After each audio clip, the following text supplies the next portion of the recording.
మొదటి వరం నిద్రపోను అని, రెండో వరం ఫోన్లు మోగించను అని, మూడో వరం కొంచెం అన్నా వింటాను అని. నాకు 3 వరాలు మీరు ఇస్తాను అంటే ఏదో కొంచెం చెప్తాను. ఓకే, ఇస్తారా? Thank you very much. So ఈరోజు ఇందాక హిస్ గ్రేస్ మధురేష్ ప్రభుజీ ఎంతో చక్కగా వివరించారు. మనం జీవదయ అనేది చాలా ఇంపార్టెంట్. మనము భగవంతునికి దగ్గర అవ్వటానికి, భగవంతుని దృష్టి మన మీద సారింపు చేసుకోవడానికి, అంటే మన మీద పడటానికి చాలా సులువైన మార్గం ఏమని చెప్పారు? జీవదయ అని చెప్పారు. అయితే జీవదయ చేయడానికి ఏమని చేయాలని చెప్పారు? నామంని ఏం చేయాలి? ప్రచారం చేయాలి. ప్రచారం చేయాలి అంటే సపోజ్ మీ దగ్గర ఒక పేపర్ ఉంది, అది మీరు ఖాళీ పేపర్ అనుకునే పక్కన పెట్టారు. నెలలు గడిచిపోయినాయి, సంవత్సరాలు గడిచిపోయినాయి. ఆ కాగితం ఏంటో మీకు తెలియట్లేదు. కాగితం మీకు వచ్చింది, అట్లా పెట్టారు. తర్వాత కొంతమంది ఎవరో ఒక బ్యాంక్ అతను, ఒక తెలివైన అతను వచ్చి ఇది ₹1,00,00,000 లాటరీ టికెట్ అనో, లేకపోతే ఇది ₹1,00,00,000 బ్యాంక్ చెక్ అనో చెప్పారు మీకు. అప్పుడు ఏం చేస్తారు? ఆ కాగితం ముక్కలా ఉంచారు కదా, దాన్ని అప్పుడు తీసుకెళ్ళి ఇళ్ళ పెట్లో పెట్టి 10 తాళాలు వేస్తారు. అదే కాగితం ముక్క కదా, ముందు కూడా ఇప్పుడు కూడా. కానీ దానికి ఇప్పుడు ఎందుకు అలా భద్రంగా రాస్తున్నారు? దాని విలువ తెలిసింది కాబట్టి. సో ఇప్పుడు విలువ తెలిసిన తర్వాత ఆ ₹1,00,00,000ని చాలా జాగ్రత్తగా ఖర్చు పెట్టాలి అనుకుంటారు. తర్వాత ఏం చేస్తే ఆ ₹1,00,00,000తో ఎక్కువ లాభం వస్తుంది అని ఆలోచిస్తారు. కరెక్టే కదా? సో ప్రభుజీ ఏం చెప్పారు అంటే, మీకు అలాంటి ₹1,00,00,000ని ఎక్కువ రెట్లు ఎలా చేసుకోవాలి, ప్రచారం ద్వారా ఆ నామ రుచి, నామ బెనిఫిట్ని, నామం వల్ల వచ్చే ప్రయోజనాన్ని ఎలాగ బాగా ఉపయోగించుకోవాలనేది జీవదయలో చెప్పారు. అయితే దానికన్నా ముందు ఏంటంటే ఆ నామ విలువ మనకు తెలియాలి. లేదు అంటే అది కాగితం ముక్కలాగానే అలాగే ఉండిపోతుంది. కరెక్టే కదా? మీకు ముందు ఆ నామం విలువ తెలిస్తే దాన్ని ఎలాగ ప్రయోజనం ఎక్కువ వచ్చేలాగా దాన్ని ఉపయోగించుకోవాలి అనేది తెలుస్తుంది. అది ప్రచారం చేయటమా, మనకి మనం ఉపయోగించుకోవటమా, మన పిల్లలకి ఇవ్వటమా, అది ప్రయోజనాలు జీవదయలో చెప్పుకున్నామా. సో దానికన్నా ముందు ఆ నామం విలువ ఈరోజు తెలుసుకుందాం. ఆ విలువ తెలిసిన తర్వాత దాన్ని రుచిని ఎలా ఆస్వాదించాలి అనేది ఇప్పుడు క్లాస్లో తెలుసుకుందాం. నామ రుచి అంటారు దీన్ని. అయితే ముందు మంగళాచరణంతో చెప్తాము. ఓం జ్ఞానతిమిరంధస్య జ్ఞానాంజనాశలాకయా చక్షురున్మిలితం యేన తస్మై శ్రీ గురవే నమః. నమో ఓం విష్ణుపాదాయ కృష్ణకృష్ణాయ భూతలే శ్రీమతే భక్తివేదాంత స్వామికి నామినే. నమస్తే సారస్వతే దేవే గౌరవాణి ప్రచారిణే నిర్విశేష శూన్యవాది పాశ్చాత్య దేశవాణినే. జయ శ్రీ కృష్ణ చైతన్య ప్రభు నిత్యానంద శ్రీ అద్వైత గదాధర శ్రీవాసాది గౌరభక్తవృంద. హరే కృష్ణ కృష్ణ కృష్ణ హరే హరే, హరే రామ రామ రామ హరే హరే. హరే నామ హరేర్నామైవ కేవలం కలౌ నాస్తేవ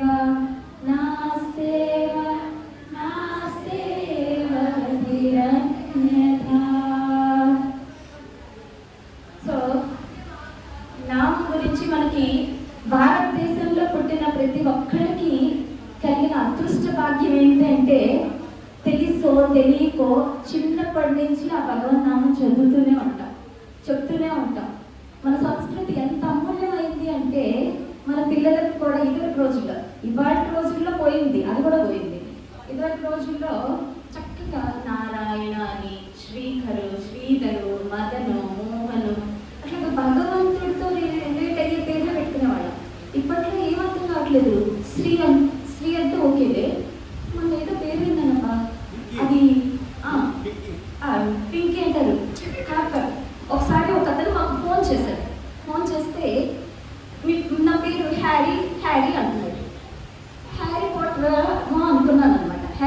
అంటే భూత ప్రేత పిశాచాల గురించి ఒక చాలా పాపులర్ అయిన అమెరికాలో సినిమా అనమాట.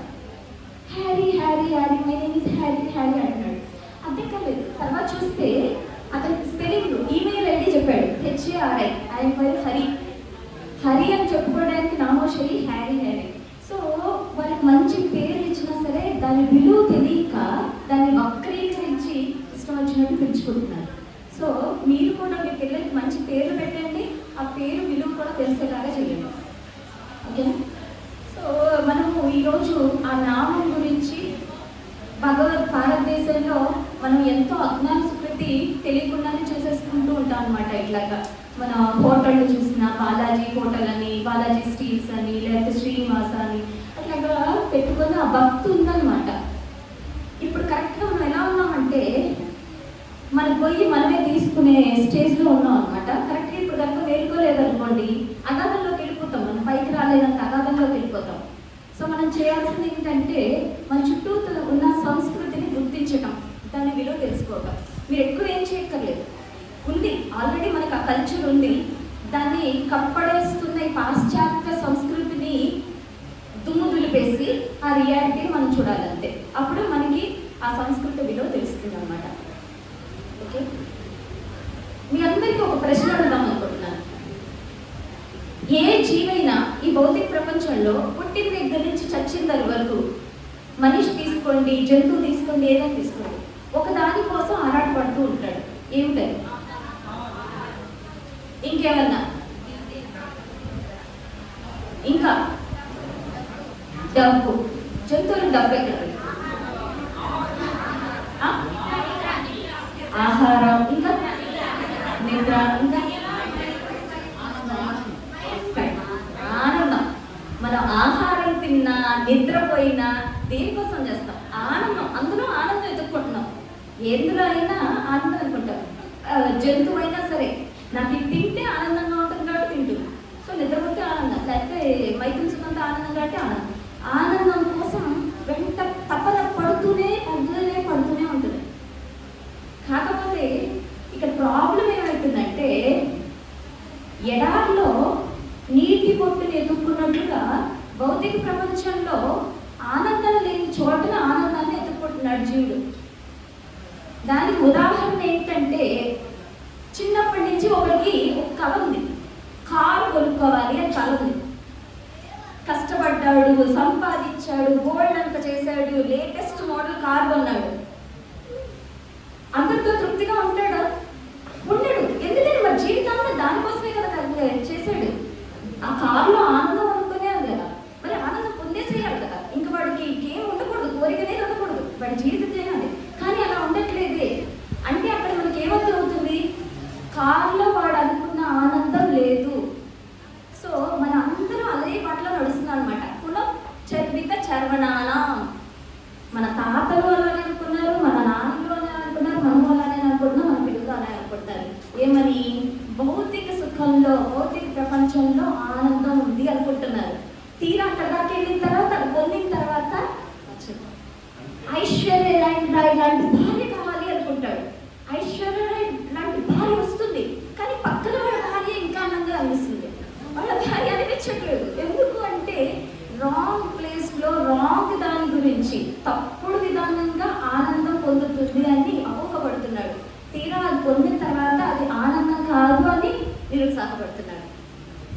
సో శోక మోహ ఇది ప్రతి జీవికి లెఫ్ట్ అండ్ రైట్ ఆడిస్తూనే ఉంటుంది అనమాట. ఒక బంతిని కొడతపై అతి చీప్ నుంచి ఎలా కొడతా ఉంటారో ప్లే గ్రౌండ్లో, ఈ త్రిగుణాలు ఆ మోహంతో మనల్ని అలా ఆడిస్తుంటే. ఇందులో ఉంది ఆనందం, కాదు ఫోన్లో ఉంది ఆనందం, కాదు పెద్ద ఇల్లులో ఉంది ఆనందం, కాదు ఈ కారులో ఉంది. అలాగా అలా అలా అలా మనల్ని ఆడిస్తూనే తోలుబొమ్మలాగా. మన దౌర్భాగ్యం ఏంటి అంటే అది మనం బాధల్లో ఉన్నాము, అలాగే మోహంలో ఉన్నామని మనకి మనం రియలైజ్ అవ్వలేకపోవటం, గుర్తించలేకపోవటం. అయితే చైతన్య మహాప్రభు ఏం చెప్పారు అంటే మీరు ఎదుగుతున్న ఆనందం ఇక్కడ ఉంది. ఏమన్నారు? ఇక్కడ ఉంది. ఎక్కడుందన్నారు?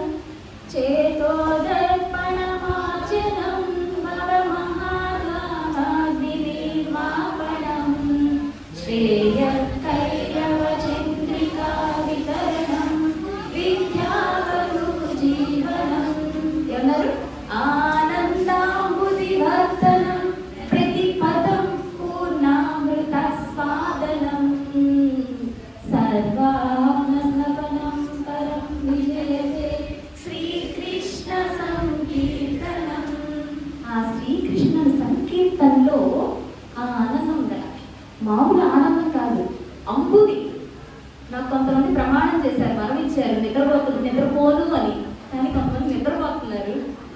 సో ఇచ్చిన వాళ్ళని తీసుకోకూడదు, లేపండి కొంచెం.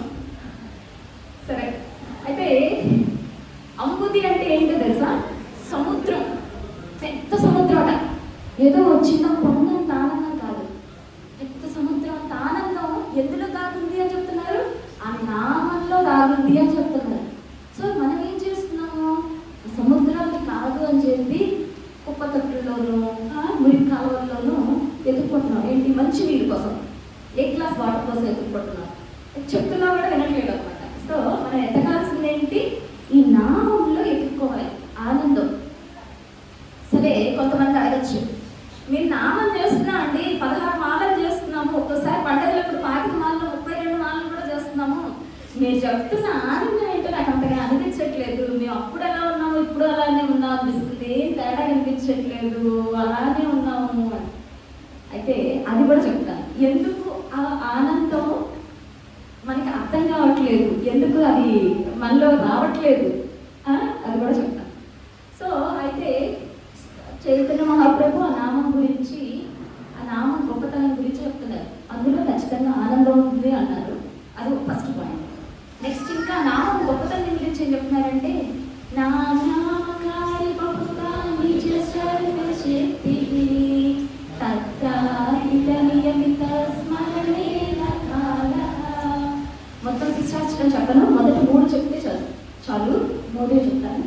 ఇంకేం చెప్తున్నారంటే, మీరు మీ చుట్టుపక్కల ఏదైనా చూడండి, భగవంతుని శక్తి కనిపిస్తుంది. అయితే మీరు పైలోకాలకు వెళ్ళండి, స్వర్గలోకాలకు వెళ్ళండి, అక్కడ భగవంతుని శక్తి కనిపిస్తుంది. ఈ శక్తి మొత్తం అన్ని ప్రపంచాల్లో, ఆధ్యాత్మిక ప్రపంచం, భౌతిక ప్రపంచం, ఎన్ని శక్తులు అయితే ఉన్నాయో అవన్నిటిని తీసుకొచ్చి ఒక చిన్న తాళం చెవిలో పెట్టారట. అంటే ఒక పెద్ద భాండాగారం ఉంది, దాని సీక్రెట్ అంతా ఒక కోడ్లోనో లేకపోతే తాళం చెవిలోనో పెట్టినట్టు ఆ శక్తులన్నింటినీ పొందుపరిచి ఈ చిన్న కృష్ణ అని నామంలో పెట్టేశారట. సో మనం ఏం చేయాలి? ఆ నామాన్ని తీసుకొని ఆస్వాదించాలి. నామకారి బహుదా నిజ సర్వశక్తి, సర్వశక్తి, నిజ సర్వశక్తి. మనం ఏం చేస్తున్నారు? ఇంకా తత్రార్పిత నియమిత స్మరణేన కాలః. మీరు ఏదో పూర్వకాలంలో పొద్దున్నే లేచి బ్రహ్మ ముహూర్తంలో లేచి సంధ్యావందన, తర్వాత మంగళాచరణ చేసి, తర్వాత సంధ్యావందనం చేసి, పొద్దున్నే గాయత్రి చేసి, లేకపోతే యజ్ఞోపవేతం వేసుకొని శుద్ధ బ్రాహ్మణులు మాత్రమే చేయాలి అని బోల్డెన్ రూల్స్ ఉంటాయి. కానీ మనకి ఇప్పుడు అసలు అలాంటి రూల్స్ ఏం లేవు. చైతన్య మహాప్రభు చెప్తున్నారు, ఈ నామం చేయడానికి మీరు ఏ ఫాలో అక్కర్లేదు, మీకు పెద్ద బంధనం అక్కర్లేదు, పెద్ద మీరు బ్రాహ్మణులు అయి ఉండక్కర్లేదు, యజ్ఞోపవేతం వేసుకోక్కర్లేదు, ఏం చేయక్కర్లేదు, ఏం రూల్స్ లేవు. ఏ కాలంలో అయినా, ఏ సమయంలో అయినా, ఎక్కడైనా మీరు ఆ కృష్ణ నామాన్ని జపించుకోవచ్చు. మీకు ఆ సర్వశక్తులు మీకు వచ్చేస్తాయి. చాలా మంది కోట్లు ఖర్చు పెడుతూ ఉంటారు వాళ్ళకి పవర్స్ కావాలి అని. మీరు హిమాలయాల్లోకి వెళ్తే 300 సంవత్సరాల పాటు నుంచి కూడా చనిపోకుండా తపస్సు చేస్తున్న వాళ్ళు ఉంటారు. వాళ్ళు ఎందుకు చేస్తున్నారు? శక్తుల కోసం. ఒకసారి ప్రభుపాద వారు ఉన్నప్పుడు ఒకతను 70 ఏళ్ళు తపస్సు చేసి నీళ్ళ మీద నడవటం నేర్చుకున్నాడట. అయితే వాళ్ళ ఊరుకు తిరిగొచ్చి నీళ్ళ మీద నడవటం చూపించాడట. చూపిస్తే ఈ అందరూ వచ్చి చప్పట్లు పడుతున్నారంట, ఏ భలే భలే భలే భలే అని. అయితే ఆ ఊళ్ళో ఉన్న ముసలతను 2 అన్నాలు చేతిలో పెట్టి, నేను ఈ 2 అన్నాలతో ఈ ఊళ్ళ నుంచి ఆ మూల పడవలో వెళ్ళగలయ్యా, నువ్వు 70 ఏళ్ళు ఖర్చు పెట్టుకుని ఇలా నేర్చుకొని వచ్చింది అని చెప్పారట. అంటే ఆయన శక్తులు విలువ 2 అనాలు. సో కానీ ఈ శక్తి అలాంటిది కాదు, నిజ సర్వశక్తి. అంటే ఎంతో ఆధ్యాత్మిక లోకాలకి వెళ్ళగలిగే, ఈజీగా వెళ్ళగలిగే శక్తి అనమాట ఈ నామంలో ఉన్నది. సో మనం అది చేయాలి. అయితే ఈ చేయటానికి మనకి ఇందాక చెప్పాను కదా, ఎంత చేస్తున్నా సరే ఆనందం రుచి రావట్లేదు అని. దానికి సీక్రెట్ 3వ శ్లోకంలో చెప్పారనమాట, శిక్షాష్టకం. తత్రార్పిత నియమిత స్మరణేన కాలః సారీ, త్రినాదపీసు నీచేనా కరోరివ సహిష్ణునా అమానేన మానదేన కీర్తనీయ సదా హరి. సో మనం ఈ నామం చేస్తున్నా మనకు రుచి రావాలి అంటే, రుచి రావట్లేదు అంటే లోపం ఏంటో గుర్తించండి. ఈ మూడు లేవట మన దగ్గర. ఏంటి? త్రినాదపీసు నీచేన, మనకి ఆ చెట్టుకున్నంత ఓర్పు లేదట, గడ్డి పోచుకున్నంత సహనం లేదట. సో మనం ఆ చెట్టుకున్న సేవాభావాన్ని, గడ్డి పోచుకున్న సహన భావాన్ని కనుక తీసుకుంటే నామంలో రుచి వస్తుందట. అంటే నేను నామం చేస్తున్నాను, మా ఆయన చేత బట్టలు ఉతికిస్తున్నాను, లేకపోతే నేను నామం చేస్తాను సేవ ఏం చేయను అంటే మనకు ఆ రుచి ఆస్వాదం రాదట.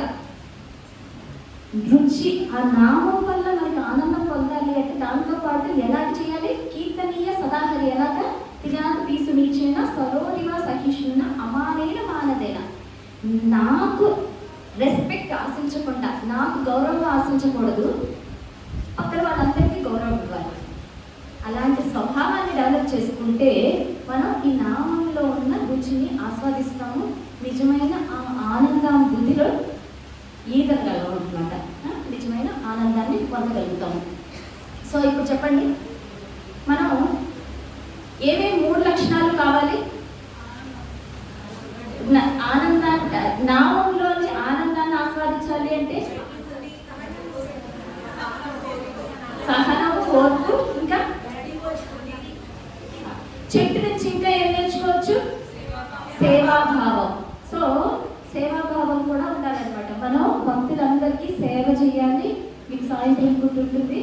తర్వాత సహనంతో, ఓర్పుతో మనం ఎవరి నుంచి ఎలాంటి మర్యాదలు ఆశించకుండా మనం అందరికీ మర్యాదలు ఇస్తూ ఉంటే కనుక ఈ నామం యొక్క రుచిని ఆస్వాదించగలం. ఇంకా చైతన్య మహాప్రభు ఏం చెప్తున్నారంటే ఈ నామం గొప్పతనం గురించి, ప్రభు కోయే వైష్ణవ సేవ నామ సంకీర్తన్ దుయి కరో శీఘ్ర పదే కృష్ణ రచరణ్. ఆ కృష్ణుని పాదాలు చేరాలి అంటే ఈ నామ సంకీర్తన కనుక చేస్తే, రోజు ఆస్వాదిస్తూ చేస్తే, ఈ 3 పాటిస్తూ ఆస్వాదిస్తూ చేస్తే కృష్ణ చరణాన్ని శీఘ్రమే పొందుతామట. సో మనం కృష్ణుని చరణాన్ని ఎందుకు పొందాలి? ఆనందం కదా మనకు కావాలి. కృష్ణుని చరణాన్ని ఎందుకు పొందాలి? ఇంకా ప్రభుజీ క్లాస్లో చెప్పారు ఆ సీక్రెట్. కృష్ణుడికి ఆనందానికి ఏం సంబంధం? ఆయన ఆనంద నిధి. కృష్ణ అంటే అర్థం ఏంటి? ఆనంద నిధి. సో ఆ ఆనంద నిధి అంతా ఆయన దగ్గర ఉందన్నమాట. మనకు కావాల్సిన ఆనందం, ఆ నిధి ఆయన దగ్గర ఉంది. ఈ మధ్యలో కనెక్షన్ ఏంటి? ఈ నామం అనమాట.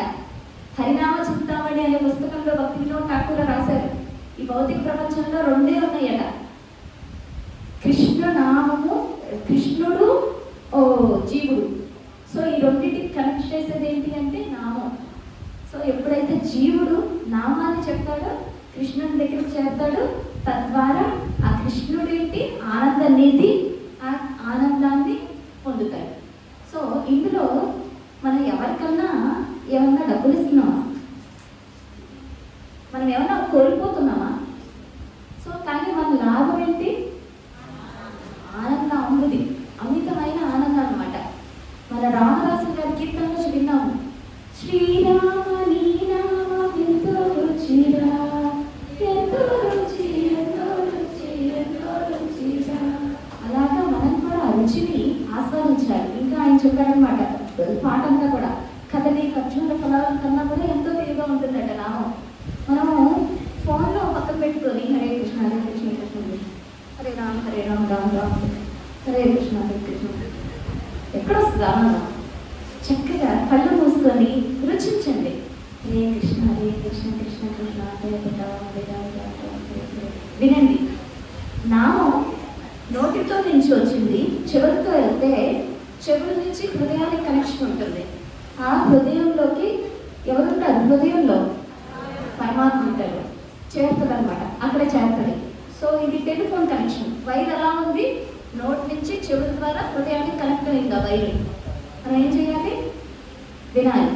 నోటితో చెప్పింది చెవులతో వింటే హృదయంలో ఉన్న కృష్ణుడు ఆనందాన్ని ఇస్తాడు. సింపుల్ కనెక్షన్ ఫార్ములా అది. మీరు ఏటీఎంలో కార్డు పెట్టారు, కార్డు పెడితే డబ్బులు ఎలా వస్తున్నాయి? కార్డు వెళ్ళి రీడ్ చేస్తుంది, ఆ ఏటీఎం రీడ్ చేస్తుంది ఏటీఎం కార్డ్ని. సో దాని ద్వారా అది స్కాన్ చేసి ఎంత కావాలో డబ్బును మనం ప్రెస్ చేస్తే అమౌంట్ వస్తుంది. సో సేమ్ అంతే, మీరు ఒక మాల్ చేస్తే ఒక మాల్ అంత ఆనందం వస్తుంది, ఏటీఎం కార్డు నుంచి డబ్బులు వచ్చినట్టు. 2 మాల్లు అటెంటివ్గా చేశారంటే 2 మాల్లు అంత ఆనందం వస్తుంది.